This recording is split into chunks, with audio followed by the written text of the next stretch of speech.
یہ وہ افغان طالبان حکومت ہے جو دہشت گردی کو سپورٹ اور ایکسپورٹ کر کے اپنی معیشت چلاتے ہیں۔ کابل جو ہے وہ اس وقت دہلی کے کنٹرول میں ہے اور ان کی خواہش کے مطابق چل رہا ہے۔ افغان طالبان رجیم ہے یہ بالکل یہ ٹھان کے آئی ہے کہ ہم نے کسی طریقے سے جنگ بندی کو زائل کرنا ہے۔ السلام علیکم اینڈ ویلکم ٹو اپنا وطن TV. I'm Sadia Afzal. Pakistan اور افغانستان کے مذاکرات تیسرے دور میں اور حتمی راؤنڈ میں انٹر ہو چکے ہیں، لیکن ابھی تک افغان طالبان حکومت کی طرف سے سنجیدگی کا مظاہرہ ہرگز نہیں کیا جا رہا۔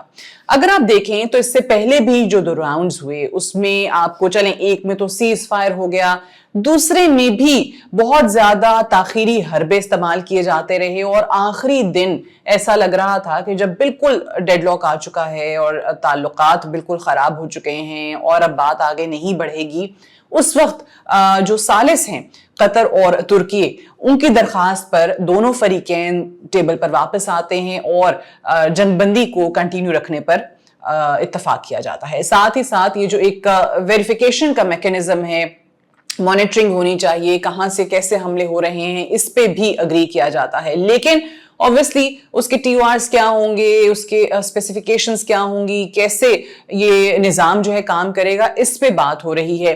افغان طالبان کی طرف سے بہت ہی زیادہ نان سیریسنس ہمیں نظر آتی ہے۔ پاکستان کا جو مطالبہ ہے وہ صرف ایک ہی ہے کہ آپ اپنی سرزمین کو پاکستان کے خلاف استعمال ہونے سے روکیں اور وہاں پہ جو دہشت گرد عناصر موجود ہیں ان کے خلاف کارروائی کریں، لیکن اس پہ ابھی تک کوئی خاطر خواہ ہمیں پیش رفت نظر نہیں آتی ہے۔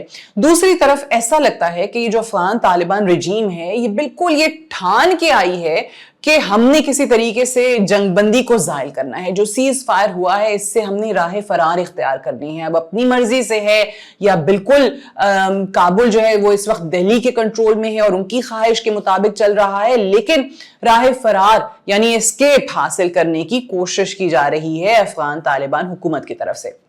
ہمارے وزیر دفاع خواجہ آصف بہت دو ٹوک الفاظ میں کہہ چکے ہیں کہ اگر یہ مذاکرات ناکام ہوتے ہیں تو پھر پاکستان اپنی سلامتی کو یقینی بنائے گا۔ Now what does that mean؟ کہ اگر آپ کارروائی نہیں کریں گے، مذاکرات ہمارے کامیاب نہیں ہوں گے، اور مذاکرات اسی صورت کامیاب ہوں گے کہ جب آپ یہ مانیں کہ ہاں آپ کارروائی کریں گے دہشت گردوں کے خلاف جو پاکستان پہ حملے کرتے ہیں۔ اگر آپ نہیں مانتے ہیں تو پھر پاکستان کا تو یہ رائٹ بنتا ہے کہ وہ خود کو ڈیفینڈ کرے اور پھر ہم اپنی سلامتی کو یقینی بنائیں گے، یعنی پھر ہمیں کارروائی کرنی پڑی تو ہم یقینی طور پہ کریں گے، اور وہ دہشت گرد عناصر کیونکہ آپ کے ملک کے اندر ہیں جو پاکستان کے خلاف کارروائیاں کرتے ہیں، تو پھر ان پہ جو سٹرائکس ہوں گی، ان پہ جو حملے ہوں گے وہ پھر وہیں پہ ہوں گے جہاں پہ وہ موجود ہیں۔ ایک تو یہ پاکستان نے بڑا زبردست انداز میں اپنا موقف جو ہے دو ٹوک الفاظ میں ان تک پہنچا دیا ہے، لیکن آج کی حقیقت ابھی تک یہی ہے کہ طالبان کوئی ایک کہنا چاہیے کہ لانگ ٹرم پیس اگریمنٹ نہیں چاہتے ہیں، اور وہ چاہتے ہیں کہ بس کسی طریقے سے سیز فائر ختم ہو جائے۔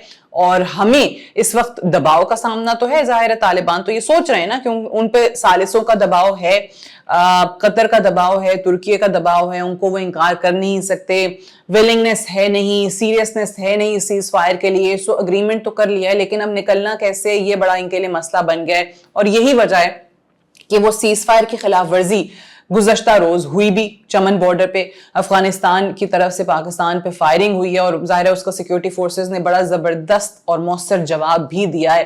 اچھا، اس کے بعد کیا ہوا؟ اب بلا اشتعال فائرنگ جو ہے وہ افغانستان کی طرف سے ہوتی ہے، لیکن دلچسپ بات یہ دیکھیں کہ اس کے بعد افغان حکومت جو ہے وہ ایکس پہ اپنا پیغام ڈالتی ہے اور کہتی ہے جی پاکستان نے سیز فائر کی خلاف ورزی کی اور پاکستان نے جو ہے یہ فائرنگ شروع کی ہے۔ ہم نے دیکھا ہے ہماری جو منسٹری آف انفارمیشن ہے اس نے فوری طور پہ ان کلیمز کو ریجیکٹ کیا اور بتایا کہ کیسے افغانستان کی طرف سے سیز فائر کی وائلیشن کی گئی ہے اور وہاں سے فائرنگ ہوئی ہے۔ اب سوال یہ ہے کہ کون امن نہیں چاہتا اور کیوں نہیں چاہتا؟ یقینی طور پہ ہم جانتے ہیں کہ جو اس وقت کابل اور دہلی کا نیکسس ہے یہ سب کے سامنے آ چکا ہے۔ انڈیا امن نہیں چاہتا ہے، انڈیا نہیں چاہتا ہے کہ سیز فائر جاری رہے، کیونکہ انڈیا پاکستان میں جو دہشت گردی کی کارروائیاں ہیں اس کے لیے افغانستان کا اور ان کی اس رجیم کا اس وقت استعمال کر رہا ہے۔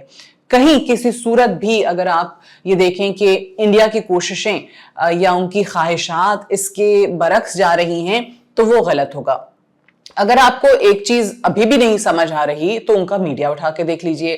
ایسا لگتا ہے کہ افغان حکومت کے لیے جو سب سے بڑا پروپیگنڈا سیل ہے یا ان کا جو موقف سپریڈ کرنے میں جو سب سے زیادہ کردار ادا کر رہا ہے تو وہ ان کا انڈین میڈیا کر رہا ہے، نہ صرف الیکٹرانک بلکہ سوشل میڈیا بھی. تو ان کی جو ایک پروپیگنڈا وار ہے نا وہ اس وقت انڈین چینلز یا انڈین سوشل میڈیا چینلز کے تھرو لڑی جا رہی ہے، اور وہ ان کو مکمل اپرچونٹی فراہم کرتے ہیں کہ وہ اپنے تمام تر جو پیغامات ہیں وہ سامنے رکھ سکیں. اچھا، اب صرف اس میں انڈیا بھی شامل نہیں ہے. اب آپ صرف اور صرف افغان حکومت کو دیکھیں تو وہ بھی اس سے انکار کرتے ہیں، وہ بھی نہیں چاہتے کہ سیز فائر ہو، وہ بھی نہیں چاہتے کہ امن ہو. Why?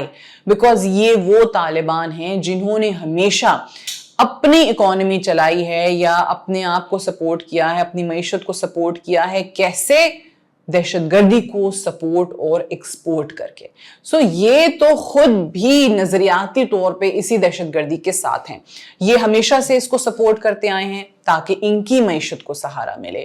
ان کی معیشت کو سہارا کیسے ملتا ہے کہ یہ کسی اور کے لیے پیسے لے کے دہشت گردی کرتے ہیں اور اوبویسلی ان کی معیشت چلتی ہے ان پیسوں کے اوپر.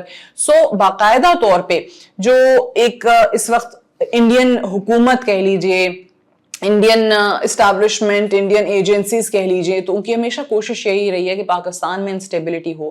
کسی طریقے سے یہاں پہ اسٹیبلٹی ان کو پسند نہیں رہی ہے اور وہ افغانستان کا استعمال کر بھی رہے ہیں. افغان طالبان کو فنڈز کی فراہمی کی جاتی ہے ان کی طرف سے پاکستان کے اندر دہشت گردی کے نیٹ ورکس چلانے کے لیے، اور اس سے کسی کو کوئی انکار نہیں ہے کہ اس وقت وہاں پہ بہت بڑی تعداد میں دہشت گرد موجود ہیں جن کو یہ والی افغان طالبان رجیم جو ہے وہ دہشت گرد بھی نہیں مانتی ہے. اور انڈیا کی ساری سرمایہ کاری اس وقت جو ہو رہی ہے، افغان طالبان کو جو پیسے مل رہے ہیں، اس کا واحد مقصد پاکستان میں دہشت گردی کو پھیلانا ہے. دوسری جانب اگر آپ اس وقت افغان حکومت کو بھی دیکھ لیں اور اس وقت اس حکومت کی جو خد و خال ہیں اس پہ بھی بات کر لیں، تو DG ISPR lieutenant general Ahmed Sharif Chaudhry بہت وضاحت کے ساتھ پچھلے دنوں یہ پشاور میں بات کر چکے ہیں کہ افغان حکومت عوامی نمائندہ حکومت نہیں ہے. یعنی یہ عوام کی ریپریزنٹیٹیو حکومت نہیں ہے، یہ عوام کے ووٹ سے یا عوام کے مینڈیٹ سے نہیں آئی ہے، اور اس کی مکمل عکاسی اس وقت ان کے اقدامات کرتے ہیں. کیسے؟ اگر واقعی ایک کوئی عوامی نمائندہ حکومت ہوتی تو ان کی سب سے پہلی ترجیح ہوتی کہ ہم امن قائم کریں، ہم اپنے ملک میں امن قائم کریں، ہم اپنے ہمسایوں کے ساتھ امن قائم کریں تاکہ ہماری عوام پر امن طریقے سے رہ سکے. لیکن یہاں کیا ہو رہا ہے کہ پاکستان پہ فائرنگ ہو رہی ہے، پاکستان کے خلاف دہشت گردی کی کارروائیاں ہو رہی ہیں، پاکستان کی فوجیوں کو شہید کیا جا رہا ہے، اور صرف اتنا ہی نہیں ہے، معیشت کا جو برا حال ہو رہا ہے، جو عوام کی زندگیاں متاثر ہو رہی ہیں. 12 اکتوبر سے پاکستان اور افغانستان کا بارڈر بند ہے. پاکستان کی طرف سے جو افغانستان چیزیں جاتی تھیں وہ بند ہو چکی ہیں. تاجر پریشان ہیں، عوام پریشان ہیں. اب چیزیں کیونکہ مل نہیں رہی ہیں، ٹرانزٹ ٹریڈ بند ہے، تو اس سے افغانستان کے اندر بہت زیادہ مہنگائی ہو رہی ہے، اور تاجر جو ہیں جو پاکستان سے ہمیشہ کاروبار کیا کرتے تھے وہ پاکستان سے کوئی چیزیں لا نہیں پا رہے ہیں بیکاز بارڈرز بند ہوئے ہیں. تو اگر واقعی عوامی نمائندہ حکومت ہوتی تو سب سے پہلے وہ ان اقدامات کا سوچتی کہ یہ ہمارے عوام کی زندگیاں متاثر ہو رہی ہیں، ہمیں پرائیورٹی پہ یہ کام کرنے ہیں کہ پاکستان کے ساتھ ہماری تجارت شروع ہو تاکہ ہماری عوام کو جو ڈائریکٹ مشکلات ہیں وہ کم ہو سکیں، بارڈر کھل سکے، ہمارے لوگ جو ہیں وہ پاکستان علاج کی غرض سے جاتے ہیں، ان کی فیملیز ہیں، خاندان ہیں، پورے قبیلے یہاں پہ ہیں، تو ان کے پاس جاتے ہیں، ملنے جاتے ہیں، رشتہ داریاں ہیں، ان کا فائدہ ہو، ان کو سہولت مل سکے. لیکن نہیں، اس افغان طالبان رجیم نے اس حوالے سے بالکل کوئی اقدام نہیں کیا. ہاں، ہمیں امن کو ایک آخری موقع ضرور دینا چاہیے، لیکن یہ بھی ذہن میں رکھیں کہ یہ وہ افغان طالبان حکومت ہے جو دہشت گردی کو سپورٹ اور ایکسپورٹ کر کے اپنی معیشت چلاتے ہیں. اور اگر کسی کو یہ لگتا ہے کہ وہ اس سے دوری اختیار کر لیں گے تو یہ شاید ہماری خوش فہمی ہوگی. آج کے لیے اتنا ہی. Thank you so much for watching.